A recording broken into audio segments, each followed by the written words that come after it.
siwuthandazile lo mthandazo. That is our prayer bazalwane siwuthandaza namhlanje. Hallelujah. Ngicela ukuthi uma sesithandaza futhi sivuse nanabantwana bethu because lento sobe siyakha ezweni la kamoya. Mhlaba ifikelwa isikhathi sobunzima, isikhathi sabo sobunzima sifika. Kuyothi makuhlolwe ezweni la kamoya kutholakala ukuthi nobani wayekhona ephithiza noma singazi wayethini. Sizokhuleka nje umthandazo personal.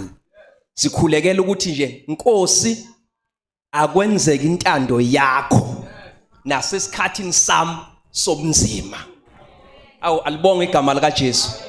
Lapho sifunde khona bazalwane uJesu ulungiselela noma kusondela isikhathi sakhe sokuthi akhashelwe. Hallelujah.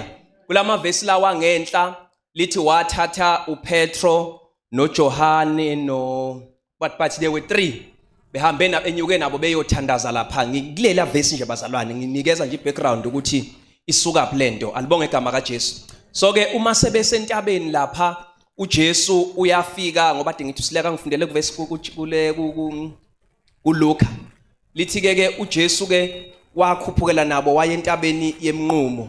Mayesefika ke uyabatshela ukuthi ke esefikile khona uthi ke khulekani ukuba ningangene ekulingweni. Lithi wamonyuka ibanga elingathe lokuphosa itshe waguqa phansi wakhuleka. Wathi baba umuthanda lesisitsha. Umuthanda lesisitsha. Okay, baba uma uthanda susa lesisitsha kimi. Nokho makungenziwe intando yami kodwa kwenziwe intando yakho. La kuleli verse masifika kulo enye into uNkulunkulu asikhanyiselayo ukuze sothandaza kahle. Sithola ukuthi ngesikhathi ebhekane nalesikhathi sobunzima ngoba phela uJesu waye umuntu esemhlabeni ngaleso sikhathi. Alibonge igama kaJesu. Wakhulekela intando yakhe wa understand ukuthi noma ngibhekane nalesi sikhathi khona intando yami khona nentando kaNkulunkulu. Kodwa engikhulekelayo wayendlala futhi yakhe akangayifihla. Uma efika akayifihla uthi baba uma ngenzeka susa lesitsha. Alibonge igama kaJesu. Isitsha kayikhuluma ngaso wayikhuluma ngenhlupheka isazodlula kuya. Ngithi wayelungiselela ukuya esiphambanweni bazalwane. Awu amen. Wayelungiselela ukuya esiphambanweni wayizoya esiphambanweni. So indlela yasesiphambanweni iyayidlula kubo bonke ubuhlungu esibaziyo siyoyibona ngephasika. Alibonge igama kaJesu. Usethi ke ngikhulekela ukuthi Nkosi lesitsha lesidlula uma kungenzeka intando yakhe leyo. Usethi ke kodwa noma sengikhuleke ngentando yami akwenzeke intando yakho. Alibonge igama kaJesu.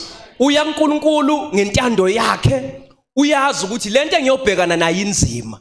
Sikhulekela intando kaNkulunkulu nasesikhathini sethu esinzima. Usethi ke uma kwenzeka akungenzeki intando yami kodwa kwenzeke intando yakho. Hallelujah.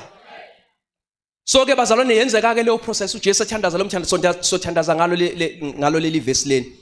Usethi ke uyakhuleka lapha uyabuyela kubafundi bakhe akayekade enyuke nabo. Mayethi uyafika ubafica balele. Alibonge igama kaJesu. Abathandaze ephinda abuyele abavuse bexoxela engxoxa abayixoxayo aphinda abuyele okwesibili ahambe yothandaza futhi. Ngicabanga ukuthi bazalwane umthandazo wawungashintshile ngoba siwezwa amanye ama prayer items aqhamukayo ukuthi ayethini. Baba uma ngenzeka lesitsha sidlule kodwa kungenzeki intando yami. So lo mthandaza akayewusho ukuthi asidlule uyabona ukuthi wakungowakhe nje lo kungowentando yakhe uthi nje ukube kuya ngami njengomuntu ngabe lenhlupheke engizodlula kuyo iyadlula ngaba ayisenzeki kimi. Awu amen bazalwane. Kulandwe thina. Glory to Jesus. Abuyele kwesithathu. uJesu angithi mayokhuleka ubatshelile uJesu. Awu amen. Ubatshelile uJesu isikhathi eside ukuthi hey kusazokwenzeka u1 no2 no3 no4 bathi laba ayinkosi asiboni lento ukuthi ngenzeka. Futhi umuntu esimthole ePaula kakhulu lapho uPeter.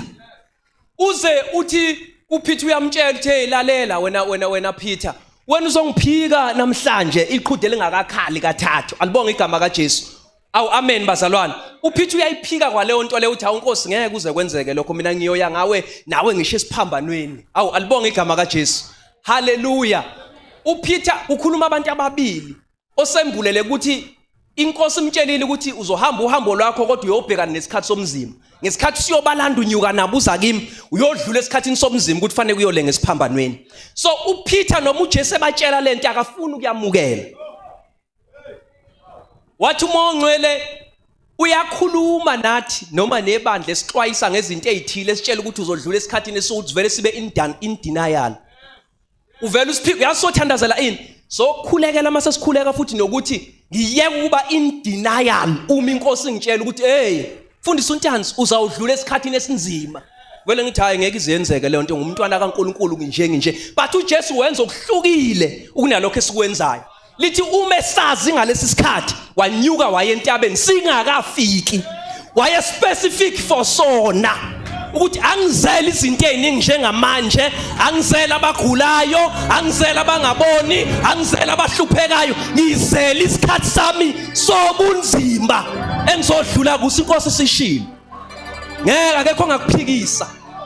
Uyabona nangendlela okususwa ngayo Peter khona lapho uThakamsusa khona wamrebuka wathi Sathane suka phambi kwami wayezozama ukuma esikhathini sakhe kodwa uJesu understand lesikhathi ngizodlula kuthi singifanele esami futhi. Praying for the will of God.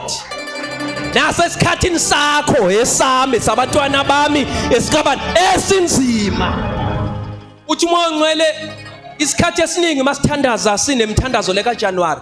Ifocus yethu iseyintweni lezi ezisuke zisikhathaze kakhulu sifuna masithandazela personal. Wathi kukancane siza kuye sizothandazela ukuthi inkosi ngiyazi ukuthi inhlupheko izofika. Ngiyazi ukuthi ukulingwa kuzofika. Ngiyazi ukuthi khona ubuhlungu obusazofika. Ngizokhuleka ukuthi masifike leso sikhathi kungenzeki intando yami kodwa kwenzeka intando yakho. Wathi umoya ongcwele udumo lakhe lulahleke enkathi kufika lezi zikhathi ezinzima sidinayile sitshela ngazo. Oh haleluya. Uma sayifika lezi zikhathi sayifika kade inkosi yayikhulumile ngazo sivele siliyekiswe. Ubone sekunesididide esithile senziwa umzalwane ngenxa yesikhathi inkosi ekhulumile ngazo. Khona icula lekhathi akushilo uzokwenza. Uyabona Jesu into ayishilo uzoyenza. Makumi ngeke kwaNkulunkulu noma ngabe ukhuluma nawe ethe mzalwane uNkulunkulu kanje ngikubona ukuphumela lapho uNkulunkulu ujwayele ukumemezela ifuture engakakutshela ukuthi uzodlula. Abantwana baIsrael mhla bakhiphe eGibhithe akabatshelanga ngeenyoka ababezobhekana nazo ehlane, akabatshelanga ngendlala, akabatshelanga ngolwandle olubomvu, akabatshelanga yonke into yabakhathaza. Wabatshela ngeKhenani baphuma bethwele iKhenani kanti endleleni kusazophela amanzi, kusazofika indlala, basazobhekana nolwandle olubomvu. Kodwa kwasho ukuthi inkosi imemezela iKhenani isikhathi esinzima. Wenze njani masifika isikhathi sakhe esinzima? Do you know kwenzakalani kubatshana bakaIsrael? Kathi bebhekana naleso sikhathi leso abaningi basala endleleni ababephumile. Basaliswa ukuthi abayiqondanga intando kaNkuluNkulu. Intando yabo yathi siye eKhenani, ngithwele iKhenani. Ngifika nino ezweni loju nezinyosi. Ngifika nini eminyango ovuliwe. Ngifika nini eminyango ovuliwe bakhohle ukuthi kusazovuka imivi singitinyele ngapha. Uma singitinyela angishintshi ni focus bese ngibheke eceleni ngiyaqhubeka ngiye lapho inkosi engivulele khona. Haleluya. Bazalwane njengoba inkosi ithi uvulile umnyango sizoama manje ukuthi noma kungafika ini, noma ngafika inyoka, noma ngafika imifi singihlukanise sizama uzongikhipha endleleni but this year angiyeki forward yaphambili angiyeki ngikhulekela intando kaNkuluNkulu nasesikhathini sami esinzima. Ngikhulekela intando kaNkuluNkulu nasesikhathini sami esinzima. Nabantwana bami ngiyabakhulekela ukuthi bakufika isikhathi esinzima. Bethi let your will be done Lord. Let your will be done Lord. Akwenzeke intando yakho. Akwenzeke intando yakho. Angifundanga izinto eziningi. Ngafunda into eyodwa ukuthi nasa esikhathini esinzima ikhona intando kaNkuluNkulu. Khona iyaphila. Usuku nenhlahla mayitshelile uNkulunkulu. Futhi lithi izwe lenkosi akenzi lutho enganibulanga engcekweni zakhe. Akwenzeke ngakwambuli. Kodwa siyadinaya ukudina kuvela uphika into embi esuka ishiya ukuthi hayi noma ngesiko ukuthi ububi zokubulala. Bazalwane into kaJesu inamandla. Haleluya. Hayizile ukuzokubulala. kodwa intando kaNkulunkulu uzodlula kuyo. Ubengeke esho phela iza uthi noma udabule emanzini awayikukhukhula, noma udabule emlilweni awayikukushisa. Kwafika isikhathi oDaniel bafakwa emphandeni engonyama baphuma. The will of God prevail. Uthi uMongcwele abaningi balahleke ngesikhathi kufika isikhathi sosizi. Noma behamba mfundisi uXulu bahamba manje kodwa khona into elahlekile kangayivumanga, kanti iye bizoletha udumo uNkulunkulu. Kanti uthini uJobe athi sengivivinyile ngiyakuphuma nginjengegolide? Wayekhuluma ngani? Waye igolide lidlule emlilweni, livivinywa ngomlilo, lixoyisiswe ngomlilo lishe. Bethi belunguza bethi akakalungi leli golide leli, bephinde belungise bethi akakalungi egameni lika Jesu. Awu amen.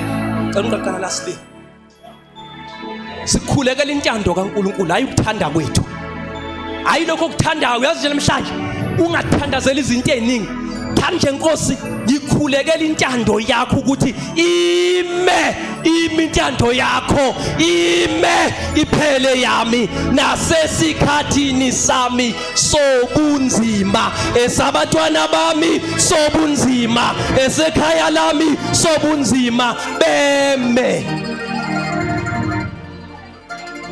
Oh amen. Uthi uJesu kuPetro mabekhuluma lapha ngaphezulu, uthe iPetro, uSathane unifunile ukuthi enihlunge njengokolweni.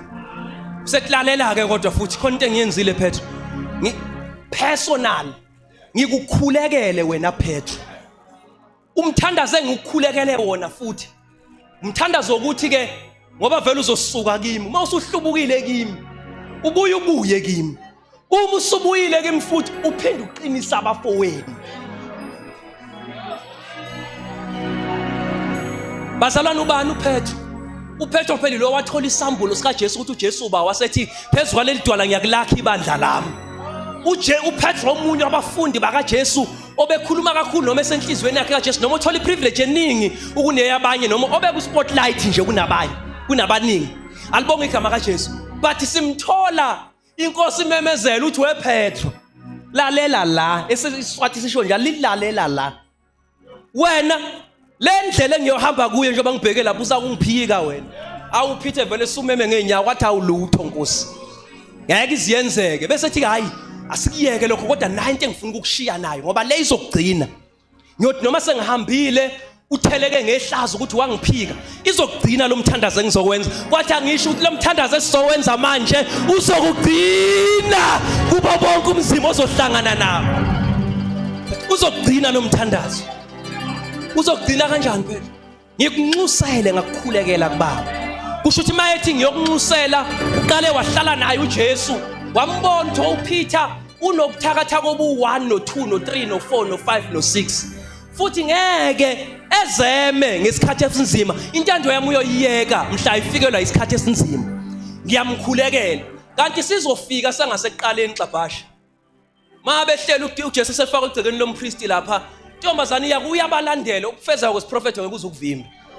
Awumazi ukuthi wayeyaphi ngoba uJesu nkathi ebanjwa laphana bahlakazeka abanye. Kodwa nje uPetro vele walandela waze wayofika emlilweni lapho kwathiwa khona. Wafike wahlala naye. Ukhohliwe tutu emlonyeni engqondweni yakho ukuthi uJesu utheni. Uzogcwaliseka isiprofethi.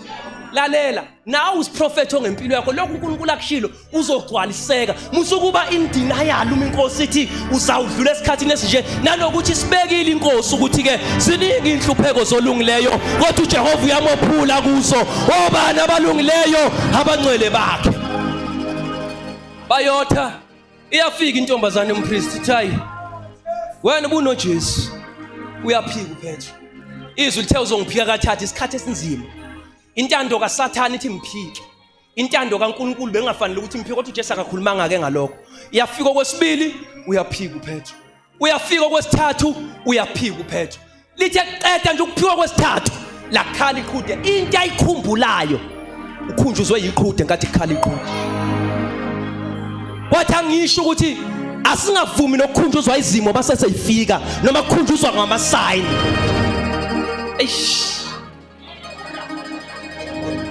Oh Jesu. Jesu. Oh Jesu. Oh Jesu. awu Jesu. Uyazi bazalwane lento iyenzeke nasemsebenzini ayisiaffect empilweni zethu. Awuthi ngiqale emakhaya, ngiqalela khona la ekhaya. Kuye kwaba khona izikhathi ezidlule. Wama bangumpostoli la wakhuluma ukuthi uNkulunkulu umtshela ukuthi ibandla lizodlula esikhathini esinzima. Kwakumnandi kuhlatshelelwa yonke into iflowa. Mawuyingane wawungabuka ukuthi yini ezodlula esikhathini esinzima. Yini ibandla ezodlula esikhathini esinzima. Kumnandi kangaka ukuthebelele sangama ukhonza. But guess what? Zafika lezo ikhathi. Hey, can we imagine? Okay. Mhla kumenyezela kwafanele ukuthi sithandazele ukuthi sime. Noma seyifikile sathandaza. Izathu esinye esenza ukuthi mhlawumbe ubone abazalwane besamile abangaphansi kwalolu phahla kwamenyezelwa ikhathi enzima. Kwathiwa kuthandazwe bangena emthandazweni bathandaze. Ngiqonda ukukutshela ukuthi naleli bandla kulo leli ikhathi enzima ziyafika kulo. Iyayimemezela inkosi ithi nje uzofika isiphithiphithi, uzofika isiwiliwili esithile. Haleluya. Thandazani, nginikile amandla okunqoba lento. Thandazana yikho. Ingani mhla sithandazile uyasenze njani? Sihlala phansi. Sithi intando emnande yakho Nkosi. Intando emnande yakho Nkosi. Mayifika lezi ikhathi lezi sesithandazile. Ngikunxusele Petro sesinxusile nathi. Sibanxusela abafowethu ukuthi mayifika singadluli nabo. Hawu amen. Sidinaya sometimes ngisho uNkulunkulu kwambulile ngabe umbula ngembono. Lobhala embule ngombono ukuthi hey uzawudlula esikhathini esokuthi uthi mawusuhlangana nasemsebenzini kuyima ufonela abazalwane hey bazalwane ngibhekana nento enjenje wenze njani mhla yambulo. Uyazi ukuthi nje namhlanje kwenzakalani uyambula uNkulunkulu. Hey uNkulunkulu uyambula namanje kwabanye ulethi confirmation uyabaqinisa ukuthi hey lento engishilo lalela siyakhona bambelela hold on ungayeki bambelela siyakhona ungadikibaliswana yiyo uzobaqinisa abaye sikunomthandazo bazalwane. Glory to Jesus. Oh hallelujah. Intando yakho Nkosi ayenzeke nasesikhathini sobunzima engidlula kuso. Into emnandi ngalento into ebhlungu ngayo ukuthi isikhathi siqondwa uwe wena mnikazi waso kahle kahle. Akahlali futhi uNkulunkulu engakhuluma esikhathini osukudlula kuso. Lutho. Yazi ukuthi kwenzakalani? Khathi esikhuluma soke singakufuni lokho akakhulumayo. Sifuna okwentando yethu. Lokhu akayithandazela ke la uJesu ukuthi lesitsha sidlule. Kodwa kungabi intando yami akube intando yakho. So njalo uthi uMongcwele uma kufika lezi ikhathi kubantwana bami kuvele kugcwala intando yabo inobuthakathaka because bafuna ibreakthrough nalapha engekho khona.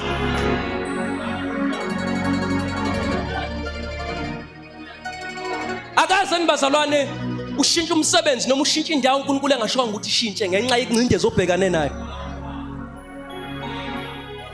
Uma ufika khona zikunethe mhlawumbe uzulahlekelwa yikho konke obunakho bese uyakhumbula njengendodana yolahleka ukuthi konje inkosi yayithe ngingahambi ngayeka mina ukuthandazela lesimo engangizobhekana naso ngafuna intando yami ngiphundlile nje manje yabo njengoba ungibona nginje intando yami.